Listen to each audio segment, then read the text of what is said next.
السلام علیکم ورحمۃ اللہ وبرکاتہ. حکمت رمضان میں خیر مقدم ہے. عرفان رمضان کا خاصہ یہ ہے، ہر چیز کا ایک مقام ہوتا ہے اور حکمت رمضان کا انتہائی مناسب وقت بھی ہے. ساتھ ساتھ یہ خوبصورتی اور زینت بھی ہے عرفان رمضان کی کہ جس میں حکمت کی باتیں ہوتی ہیں، اس کے بعد آپ اس پہ عمل کرتے ہیں اور پھر اب تو یہ عالم ہے کہ آپ کے پیغامات بھی آتے ہیں کہ اس پروگرام میں جو ہم نے وہ بات سنی اور سیکھی تھی آج اس کو عمل میں بدلا ہے، تو خوشی محسوس ہوئی ہے. ہمیں بھی اسی طرح کی مسرت محسوس ہوتی ہے. افو درگزر کے حوالے سے آپ کی گفتگو انتہائی شاندار مراحل میں تھی. میں عرض کر رہا تھا کہ چونکہ انسان میں فرشتوں اور حیوانات کی دونوں خصلتیں موجود ہیں، اللہ نے اس طرح سے انسان کو بنایا ہے اور پھر اس کو نہ فرشتوں کی طرح سے کسی چیز کا پابند کیا ہے اور نہ حیوانات کی طرح سے عقل سے عاری کر کے ان کی ذمہ داریاں ختم کر دی ہیں، بلکہ عقل کی دولت دے کر اس کو آزاد کر دیا کہ اب تمہاری مرضی ہے، اس رستے کا انتخاب کرو یا اس رستے کا. ایسے ہی اب جب انسان عملی زندگی میں قدم رکھتا ہے تو ہو سکتا ہے وہ بہت ساری جگہوں میں اپنی ان جبلی خواہشات کی وجہ سے غلطی کر جائے. صحیح. جہاں پر وہ غلطی کرتا ہے وہاں پر اب دو اس کے پہلو ہیں، ایک اس کا خدا کے ساتھ اور ایک اس کا مخلوق کے ساتھ. صحیح. جب ایک انسان اللہ کی بارگاہ میں اپنے گناہوں کی مغفرت کے لیے جاتا ہے تو اخلاقیات پر مبنی احادیث ہمیں یہ بتاتی ہیں کہ اللہ اس سے کہتا ہے کہ جاؤ پہلے اپنے ہم نو انسانوں سے اپنے معاملات ٹھیک کر لو. صحیح.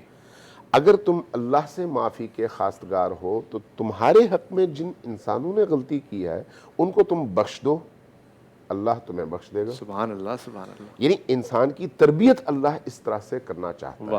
تو اس اعتبار سے عفو و بخشش کا جو دروازہ ہے وہ اللہ تبارک و تعالیٰ نے زندگی کے آخری لمحے تک، جب تک انسان مختار ہے، جب تک اس کے قبضے قدرت میں کوئی توانائی موجود ہے، جب تک وہ کچھ کر گزرنے کی طاقت رکھتا ہے، اس وقت تک وہ دروازہ کھلا ہوا ہے. لیکن اگر وہ اس کی وہ صلاحیتیں ساری معذرت چاہتا ہوں ختم ہو جائیں اور پھر وہ بالکل لاچار ہو جائے، اس وقت اگر وہ معافیا مانگنا شروع کر دے تو پھر سارے دروازے بند ہیں.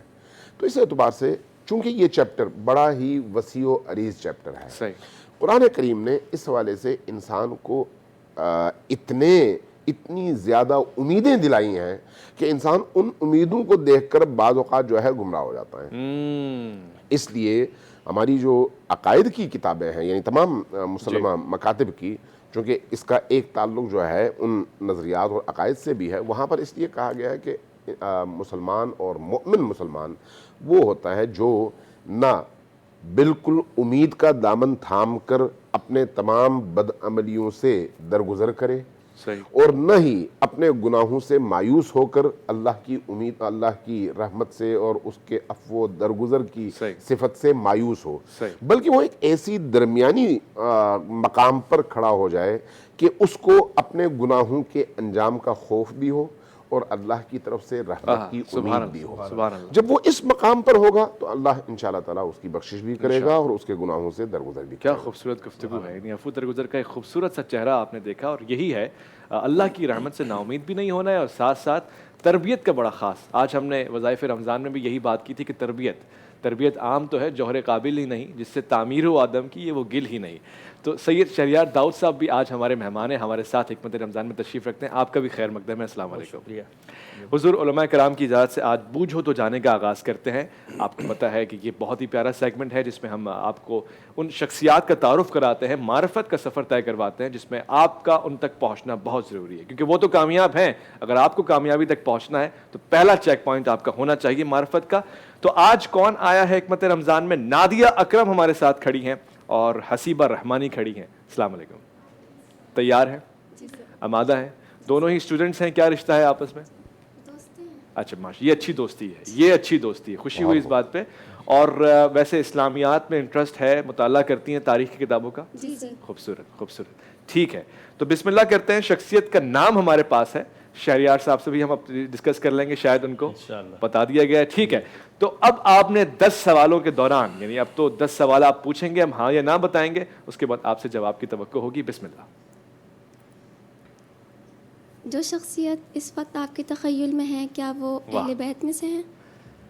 یہ بہت خاص سوال ہے، بہت خاص سوال ہے. میں اویس بھائی ابھی جب آپ یہ سوال پوچھ رہے تھے نا، مجھے توقع یہی تھی کہ یہ سوال یہ ضرور پوچھیں گے، اور میں اس پر سوچ بھی رہا تھا کہ جواب کیا ہونا چاہیے. اور آج تو شہریار داؤد صاحب کو بھی نہیں پتا، نہیں بتائیے گا، دیکھتے ہیں کون پہلے پہنچتا ہے. ہماری تو دوستی بھی ہے نا، ایک شفقت ان کی یہ بھی ہے. یہ جو سوال انہوں نے پوچھا ہے اس کا جواب ہاں میں بھی ہے اور نہ میں بھی ہے. ایک پہلو سے ہاں ہے اور ایک پہلو سے نہ ہے. جی ہاں. چلیں آپ کے لیے آسان کرتے ہیں، یہ تو مزید آپ confuse ہو گئے. لیکن اب میں سمجھ رہا ہوں آپ کس طرح سے پوچھ رہے ہیں، تو اس کا جواب نہ ہے، بس نہ کر دیا، ورنہ یہ پھنس جاتے. نہیں جو بوجھی گئی شخصیت ہے وہ مرد ہیں یا عورت؟ یہ سوال تو پہلا ہونا چاہیے تھا، بہرحال لیکن اچھی چیز ہے. مفتی صاحب، بوجھی ہوئی شخصیت مرد ہیں یا عورت؟ مرد ہیں. مرد ہیں، مرد ہیں. ویسے ہمیں تو ہاں یا نہ میں جواب دینا تھا، تو میرے خیال میں سوال یہ ہونا چاہیے تھا کہ کیا وہ مرد ہے. تو اصل میں اس کا دوسرا جواب بنتا ہی نہیں تھا نا، تو ہم نے یہ آسانی کر دی. اب یہ آپ سمجھیں آسانی ہو گئی آپ کے لیے. کیا یہ مہاجرین میں سے ہیں؟ مفتی صاحب، کیا یہ مہاجرین میں سے ہیں؟ کیا الگ ہی خاص مقام ہے کچھ لوگوں کا یار. کیا یہ مہاجرین میں سے ہیں؟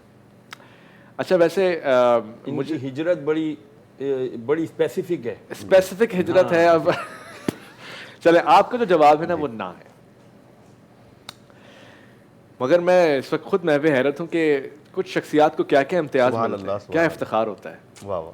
یہ وہ والے مہاجر نہیں ہیں جو عام ہمارے یہاں مہاجرین کہلائے جاتے ہیں مہاجر، وہ والے مہاجرین میں. جذبات میں آگے کہیں جواب مت دے. مجھے تو یہی لگ رہا ہے، مجھے مفتی طارق مسعود صاحب یاد آ رہے ہیں. کل کی شخصیت امام حسن. اور تیسرا ہی سوال شہزادی نے پوچھا تھا تو کہنے لگے ہاں یہ تو ہے مگر جناب امام حسن. میں نے کہا لو نام ہی دے دیا.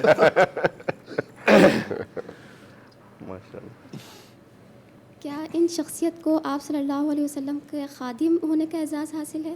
خادم ہونے کا اعزاز حاصل ہے، یعنی آپ ایک خاص فہرست غلاموں کی بات کر رہی کیا ہیں. ان کو خادم رسول کہا جاتا ہے؟ خادم تو سارے ہیں نا. غلاموں کی بات کر رہی ہیں جو نسلی طور سے غلام تھے اور بعد میں بھی آپ نے اپنے آپ کو غلامی میں دے دیا، ان کی بات کر رہی ہیں؟ جنہوں نے حضور علیہ الصلوۃ والسلام کی جو ہے وہ ان کے اس میں تربیت پائی. سب نے تربیت پائی، سارے صحابہ کرام تربیت پا رہے ہیں. بہرحال آپ نے جو سوال پوچھا ہے نا میں سمجھ پا رہا ہوں اس کو، تو میں اس کا جواب نہ ہی دوں گا، ہے نا. جی.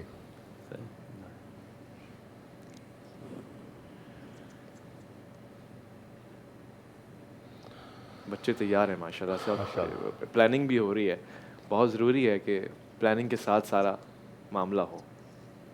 شہریار داؤد صاحب، ویسے تو ہم آپ کو وظائف میں دیکھتے ہیں سنتے ہیں، اور میں نے آپ کے اندر ایک چیز دیکھی ہے، علماء کرام کا اتنا رسپیکٹ کا ان کے اندر عنصر ہے. جب آپ کا ذکر آتا ہے مفتی صاحب آپ کا، علامہ صاحب آپ کا، اتنا خوش ہو جاتے ہیں کہ اس سیگمنٹ میں مجھے آنا ہے کیونکہ ان سے محبت ہے. ساتھ بیٹھ کے سنتے بھی ہیں بعض اوقات. تو آج شفقت ہو گئی کہ ساتھ آ گئے ہمارے بے حد اسرار کے اوپر.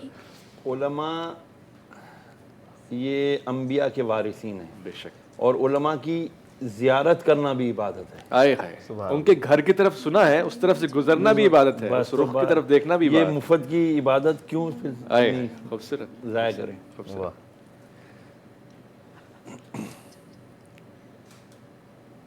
جی. کیا یہ شخصیت جو ہے وہ عرب کے پہلے بادشاہ تھے؟ عرب کے پہلے بادشاہ تھے. میں دیکھ رہا ہوں کہ آپ کن زاویوں میں سفر کر رہی ہیں. آبویسلی جواب اس کا نہ ہے، مگر عرب کے پہلے بادشاہ سے کیا مراد ہو سکتا تھا ان کا؟ جواب تو نہ ہے. آپ کو ہم نے نہ کہہ دیا. جی. اموی دور کے پہلے اموی خلیفہ کہہ سکتے ہیں آپ ان کو؟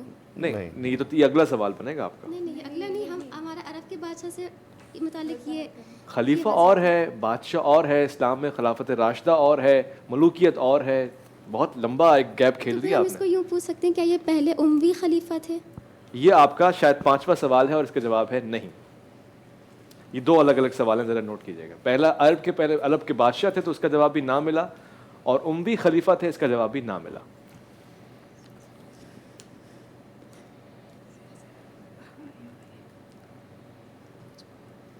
کیا یہ سپہ سالار تھے؟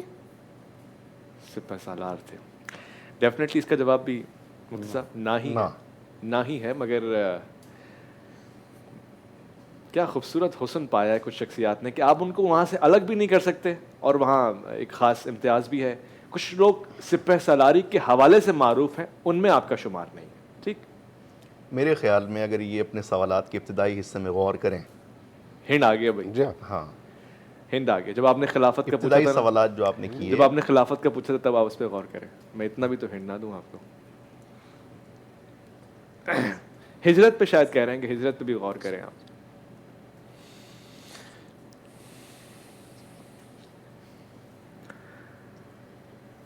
آج میں یہ سوچ رہا تھا کہ جب یہ موضوع افو درگزر اس کا انتخاب ہوا تو سچی بات ہے، ٹو بی ویری آنیسٹ، مجھے ایسا محسوس ہو رہا تھا کہ بڑا روکھا سا ایک موضوع ہے. گو کہ ہم سارے ہی اس پہ بات کریں گے، مگر پتہ نہیں لوگ پسند کریں گے نہیں کریں گے، لوگ کیا کہیں گے کہ وہاں تو بڑی جوش خطابت سے بات ہو رہی ہے، ایسے زبردست موضوعات ہیں. مگر علامہ صاحب نے جب جملے کہے تو اس سے مجھے بھی حوصلہ ملا ہے. اور شعیب بھائی ہمارے بہت بڑے محسن ہیں، بہت اچھے ہیں، انہوں نے ایک کانٹینٹ پہ بڑا کام کر رکھا ہے، ان کا بھی اس میں یقیناً بڑا ہاتھ ہے، تو ان کی بھی حوصلہ افزائی یہاں سے ہو رہی ہے. پوری ٹیم جی ٹی وی کے خاص موضوعات میں، چاہے وہ ٹاپک کی سجیشن ہو، سلیکشن ہو، کانٹینٹ کی ہو، سوالات کی ہو، لائیو کالز کی ہو، اس میں سب کا حصہ پڑ رہا ہے. میں علامہ صاحب سے جملہ سننا چاہتا ہوں، میرا دل تو کہتا ہے ہاں، مگر کیا یہ بھی عبادات میں سے ایک حصہ ہے؟ اس کا بھی کوئی شمار ہوگا؟ لوگ رمضان میں عبادت کر رہے ہیں، ہم بھی کار خیر میں اپنا حصہ ڈال رہے ہیں، شامل ہوگا؟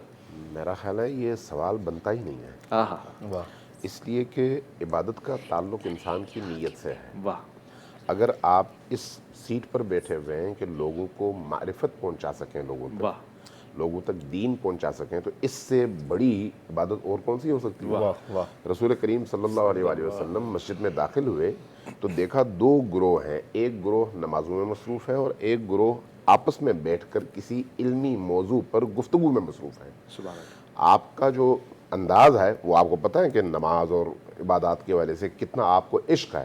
فرمایا الصلاۃ قرۃ عینی، نماز میری آنکھ کی ٹھنڈک ہے، لیکن مجھے علم کی محفل پسند ہے، لہٰذا نماز کے لیے نہیں گئے، جا کے ان لوگوں کے ساتھ بیٹھ گئے جہاں پر علمی بحث ہو رہی تھی، گفتگو ہو رہی تھی.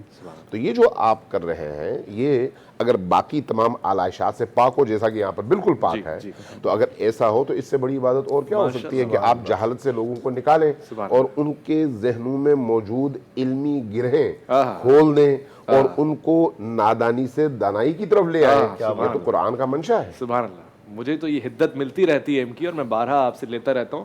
کیمرہ مینز، جتنے بھی ٹیم ورک سٹاف ممبرز ہیں، ان سب کے لیے میں نے یہ جملہ سننا چاہا ہے. سب شامل تو آپ سب عبادات میں شریک ہیں، اور خدا آپ کو توفیق دے. حضور نبی کریم علیہ الصلوۃ والسلام نے فرمایا کہ جب تم جنت کی باغوں یا چراگاہوں میں سے گزرو تو وہاں سے کچھ پھول یا کچھ چر لیا کرو. صحابہ نے عرض کی یا رسول اللہ کیا باغات کیا ہیں جنت کے، اور اس میں سے کیا کچھ لینا کیا ہے؟ فرمایا جہاں تم علم دین کی محفل سجی ہوئی دیکھو، علم کی محفل سجی ہوئی دیکھو، تم وہاں بیٹھ جایا کرو کہ یہ جنت کے باغوں میں سے باغ اور ہے. اسی لیے آج باغ میں آپ آ گئے پھول بن کر. ماشاءاللہ ماشاءاللہ. جی سوالات. بات آ گئی ہے تو میں ایک اور بات بھی کیا سنا خوبصورت دوں، عطا چونکہ ہوگی. میں سمجھتا ہوں کہ بڑی اہم بات ہے.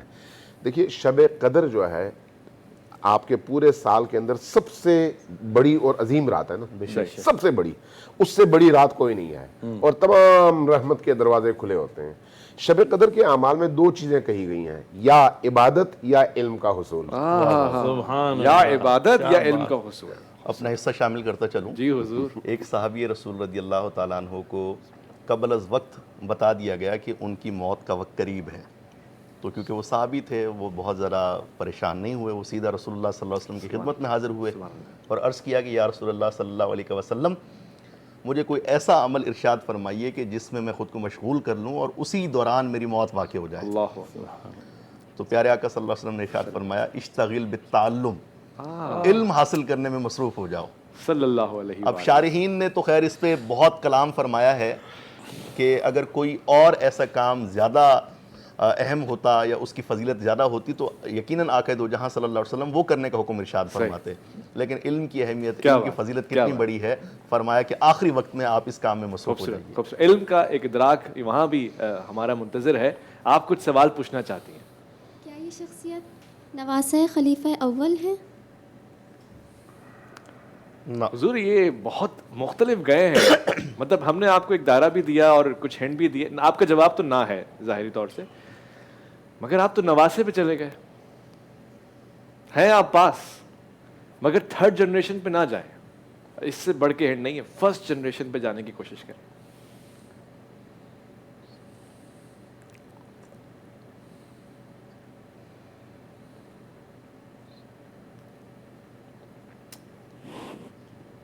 کبھی کچھ ایسا سوال کرتے ہیں جس سے لگتا ہے کہ بہت قریب پہنچ ہے نا, کبھی لگتا ہے قریب ہے, اور پھر اچانک ہی ایسا سوال کرتے ہیں جس سے خود بخود یہ دور چلے جاتے ہیں. عالم کیف ہے, دانائے رموز کم ہے. میں آپ کو ایک طریقہ بتاتا ہوں. ویسے تو اوبیسلی جو آپ کا پلان ہے اسی پہ آپ کو عمل کرنا ہے, مگر آپ کوشش کریں عہد نبوی میں سے تلاش کریں. عہد نبوی سے مراد یہ ہے کہ وہ جو صحابہ کرام جن کو صحبت نصیب ہو رہی ہے صبح و شام, بعض اوقات ان سے مشورہ لے رہے ہیں, بعض اوقات ان کو مشورہ دے رہے ہیں, یہ سب چیزیں. کیا بات, کیا بات, سب کچھ ہی بتا دیا, سب کچھ ہی بتا دیا. اب تو مفتی صاحب ہم مزاج ہو گئے ہیں, سمجھ جاتے ہیں.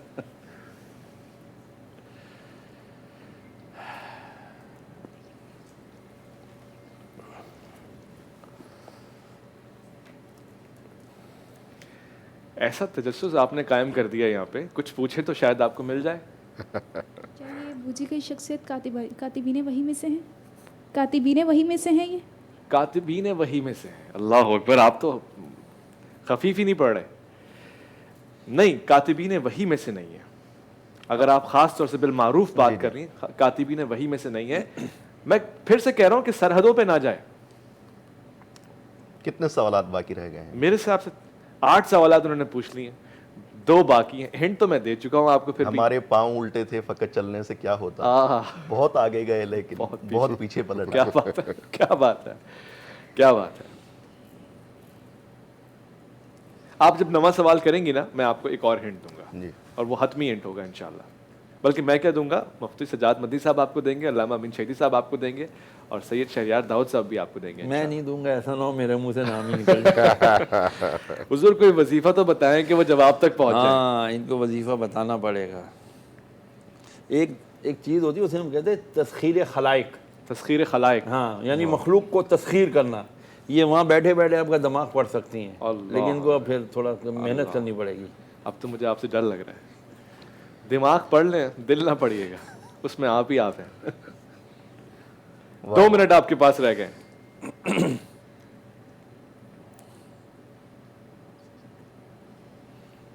مفتی صاحب سے اس دن کسی نے پوچھ لیا تھا کہ آپ کا دل کس کے پاس ہے, کہنے لگے پھیپڑوں کے پاس. 2 منٹ, 2 سوالات. پریشانی ہے تو انشاءاللہ ان مع العسر یسرا.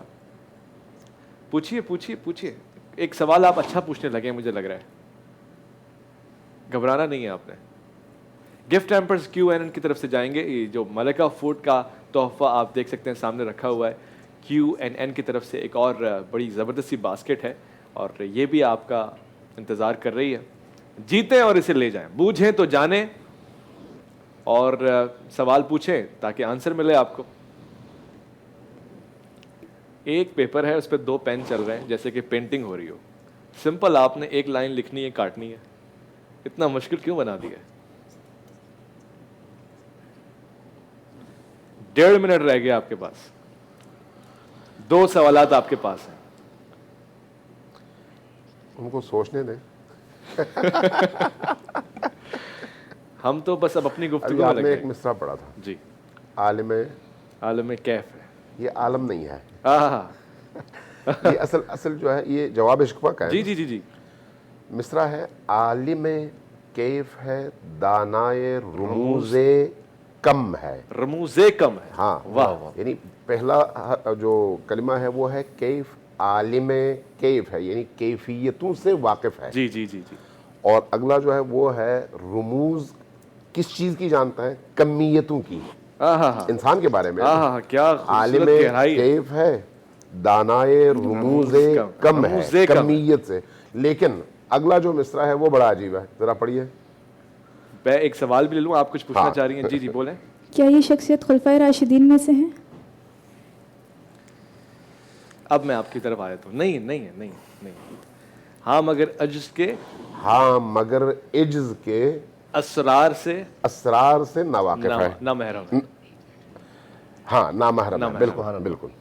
تو یہ جو آپ نے سوال پوچھا ہے, میں آپ کو کہوں کہ آپ نے جب پہلا پوچھا تھا نا تو اس کا کوئی ربط نہیں بن رہا. آپ نے پہلے اور 9 کو ایسے ٹکرا دیا آپس میں. وہاں جو آپ نے 9 سوالات پوچھے یا 8 پوچھے, ان کا 9 کے ساتھ ربط نہیں بنا. یا تو یہ پہلے پوچھ لیتے آپ تو منزل طے ہو جاتی. اب میں آپ کو ہنٹ دے رہا ہوں, صحیح ہے, آپ کے پاس 1 ہی منٹ رہ گئے. ہند ذرا, بلکہ میں کیا دوں گا مفتی سجاد مفتی آپ صاحب. دیجیے حضرت آپ. حضور میں بھی ڈرتا ہوں کہ میں تو ایسا ہند نہ ہو علامہ کہ, کا تذکرہ ہوا تو میں ان کے فارسی کلام کے بارے میں بھی سوچ رہا تھا. واہ واہ واہ, سبحان اللہ کیا سبحان خوب اللہ. لکھا ہے. اچھا سنیں, یہ تو انہوں نے اپنی بات کی ہے. بہرحال وہ ہند آپ کے لیے کیا ہے؟ ہند یہ ہے کہ وہ آپس میں گفتگو شروع ہو گئی تھی, پتہ ہے؟ دیکھنے لگے تھے ایک دوسرے کو. ہند یہ ہے کہ کچھ صحابہ کرام کو بڑی عمریں ملی ہیں. عمر ایج.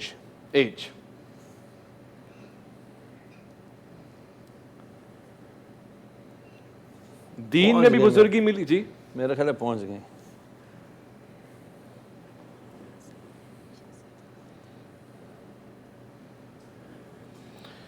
میں ایک ہنٹ دوں؟ ایک ہی دیجیے گا. ہاں, نبی کریم نے اس صحابی گرامی کی ان کی شخصیت کے حوالے سے ایک ایسا جملہ فرمایا ہے جی جو کسی کے بارے میں نہیں فرمایا. واہ سبحان اللہ سبحان اللہ. سن لیں, سنا آپ نے ہنٹ سنا؟ نہیں تو پھر کیسے کام چلے گا. ایک ایسا جملہ آپ کی شان میں کہا ہے جو کسی اور کو یہ خاصا حاصل نہیں ہے. حضور علیہ الصلوۃ والسلام نے ان صحابی کی شان میں ایک ایسا جملہ ارشاد فرمایا جو کسی اور صحابی کے لیے نہیں فرمایا. اور میں بھی عرض کرتا چلوں کیا بات ہے کہ ان کا جو مزار پرانوار ہے وہ حجاز مقدس میں نہیں ہے, واہ یعنی مکہ اور مدینہ میں نہیں ہے. ماشاءاللہ. یہ بھی دیکھیں بہت خاص ہنٹ تھا. آپ نے سنا؟ کیا سنا آپ؟ کہہ رہی کیا سنا آپ؟ کیا سنا آپ نے؟ مفتی سجاد مفتی صاحب نے کیا کہا؟ سر انہوں نے کہا ہے کہ ان کا جو ہے وہ حجاز مقدس میں ان کی قبر مبارک میں ان کا جو ہے مزار نہیں ہے حجاز مقدس میں. مکہ مدینہ میں نہیں ہے, مطلب مزار ہے. ان کی قبر لیکن حجاز مبارک کی مقدس بات میں ہو رہی نہیں ہے. جی ان کی قبر مبارک کی بات ہو رہی ہے. ان کی قبر مبارک حجاز میں نہیں ہے, جی یعنی کہیں اور ہے. کہیں اور ہے.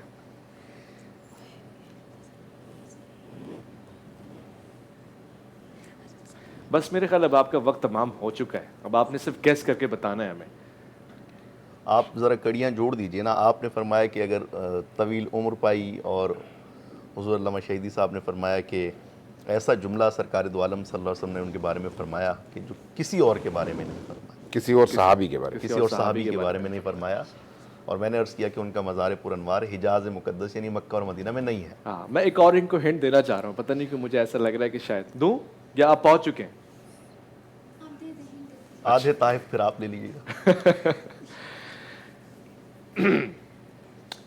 بقول رسول اکرم صلی اللہ علیہ وسلم, جیسے کہ آپ نے فرمایا کچھ لوگوں سے محبت کرنے کا حکم آپ نے دیا ہے, تو یہ جو شخصیت ہے ان کو ان سے بہت محبت ہے اور عشق کے تقاضے بھی پورے کیے. خاص ایک مودت کا عالم ہے. سمجھ رہے میں کس کی بات کر رہا ہوں؟ نہیں نہیں مشکل ہو گیا, تھوڑا سا مشکل ہو گیا. تھوڑا سا مشکل ہو گیا. اچھا اور آسان کر دیتا ہوں. ہم سب یہاں پہ نعت شریف بھی سنتے ہیں, منقبت کا بھی یہاں پہ ایک احترام ہوتا ہے, اور تقدس آپ جانتے ہیں. یعنی کہ حضرت علی کرم اللہ وجہہ سے جو محبت ہے, جو انسیت ہے, جو الفت ہے, اس میں آپ شریک ہیں خاص طور سے. یعنی خاص محبت رکھتے ہیں, سبھی رکھتے ہیں, مگر ان کا میں نام اس لیے لے رہا ہوں کہ ایک خاص مقام ہے آپ کو, اس شرفیت میں آپ کا بڑا نام ہے. میرا خیال ہے اب مسئلے کو حل ہی کر دینا اب چاہیے. ان کے نام کا پہلا جو حصہ ہے وہ ایک بہت آسان ہو جائے گا. اتنا تو اللہ کے نبی علیہ السلام کے نام. اتنا اگر ہم یہ کہہ دیں کہ وہ عرب نہیں تھے, ہاں عرب بھی نہیں. اب آپ کو اور کیا چاہیے؟ شہزادیوں لے جاؤ انعام لے جاؤ. جانا چاہیے. عرب نہیں ہے, عرب نہیں تھے, عربی نہیں تھے وہ صحابی ہیں. اب جو عرب صحابہ ہیں ان کی تو تعداد بہت کم ہے نا. دیکھیں بہت سارے, میں آپ نے ہنٹ دیا تو میں تھوڑا اور بھی وہ مشکل کروں. حبش بھی ایک علاقہ ہے, ٹھیک ہے, حبشی بھی ہوتے ہیں بہت سارے مسلمان, لیکن وہ نہیں ہے نا حبشی. حبشی مسلمان یعنی افریقن پینسولا سے جو آئے وہ بھی مسلمان ہیں, ٹھیک ہے. اور یہ میں ہنٹ نہیں دے رہا, میں آپ سے جنرل بات کر رہا ہوں. کچھ لوگ حجاز مقدس کے علاوہ بھی آئے ہیں. قدیم تاریخوں پہ غور کریں آپ, تہذیبوں پہ غور کریں آپ. اسلام سے پہلے کے مذاہب پہ غور کریں. جی اب تو بول دو, شاباش. اگر غلط نام لیا انعام دینا پڑے گا ہمیں, اتنی محنت کی ہے ہم نے, سارے ہنٹ ہم نے دے دیے. کیا ذہن میں کیا چل رہا ہے ایسی بتائیں, ذہن میں کیا چل رہا ہے؟ جواب نہیں ہے آپ کا, ذہن میں کیا چل رہا ہے؟ حضرت سلمان فارسی رضی اللہ تعالیٰ عنہ کا ذہن میں چل رہا ہے آپ کے؟